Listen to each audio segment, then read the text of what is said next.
Η NASA ανακοίνωσε νέο χρονοδιάγραμμα για την αποστολή Artemis 2 στο φεγγάρι.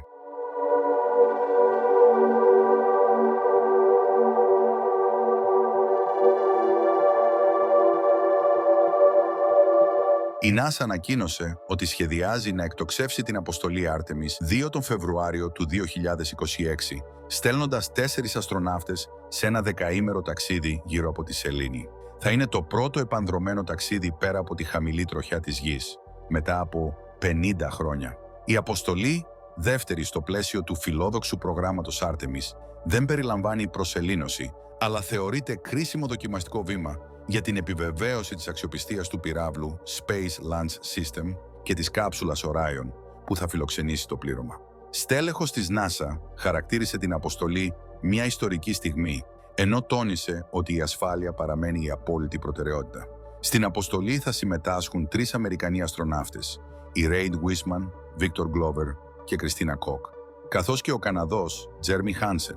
Η ομάδα δεν θα πατήσει στη σελήνη, αλλά θα ταξιδέψει σε απόσταση τουλάχιστον 9.200 χιλιόμετρων πέρα από αυτήν, πολύ μακρύτερα από ό,τι έχουν φτάσει οι προηγούμενες επανδρωμένες αποστολές. Η διαδρομή περιλαμβάνει μια σειρά από περίπλοκους ελιγμούς. Μετά την αρχική εκτόξευση, το Space Launch System θα διαχωριστεί σε στάδια, αφήνοντας την κάψουλα Orion να συνεχίσει με τη βοήθεια του Interim Cryogenic Propulsion Stage. Ακολουθεί το κρίσιμο Translunar Injection, που θα θέσει το σκάφος σε πορεία προς τη σελήνη. Κατά τη διάρκεια του ταξιδιού, οι αστροναύτες θα πραγματοποιούν συνεχείς ελέγχους συστημάτων, χειρισμούς πρόσδεσης και πειράματα.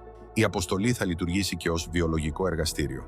Θα μελετηθεί πώς επηρεάζει το διάστημα το ανθρώπινο σώμα, μέσα από την ανάλυση οργανοειδών, μικροδομών ιστών που θα συγκριθούν πριν και μετά το ταξίδι. Η πρώτη φάση του προγράμματος, η Artemis 1, ολοκληρώθηκε τον Νοέμβριο του 2022. Επρόκειτο για μια μη επανδρωμένη αποστολή διάρκειας 25 ημερών που απέδειξε την ικανότητα του Orion να ταξιδέψει στη σελήνη και να επιστρέψει στη Γη. Η Artemis 2, ως πρώτη επανδρωμένη εκτόξευση, είναι το μεγάλο τεστ που θα καθορίσει την πορεία του προγράμματος. Αν όλα κυλήσουν ομαλά, θα ανοίξει ο δρόμος για την Artemis 3, την αποστολή που θα επιχειρήσει την πραγματική προσελήνωση. Η τρίτη αποστολή δεν θα πραγματοποιηθεί νωρίτερα από τα μέσα του 2027. Ωστόσο, αρκετοί ειδικοί εκφράζουν αμφιβολίες και για αυτό το χρονοδιάγραμμα.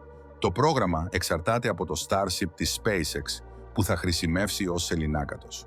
Το Starship, παρά τις εντυπωσιακές δυνατότητές του, βρίσκεται ακόμα σε πειραματικό στάδιο, με αρκετές αποτυχημένες δοκιμαστικές εκτοξεύσεις στο ενεργητικό του. Η καθυστέρηση ή οι τεχνικές δυσκολίες στο Starship θα μπορούσαν να μεταθέσουν ακόμη πιο πίσω την πολυαναμενόμενη επιστροφή του ανθρώπου στη σελήνη.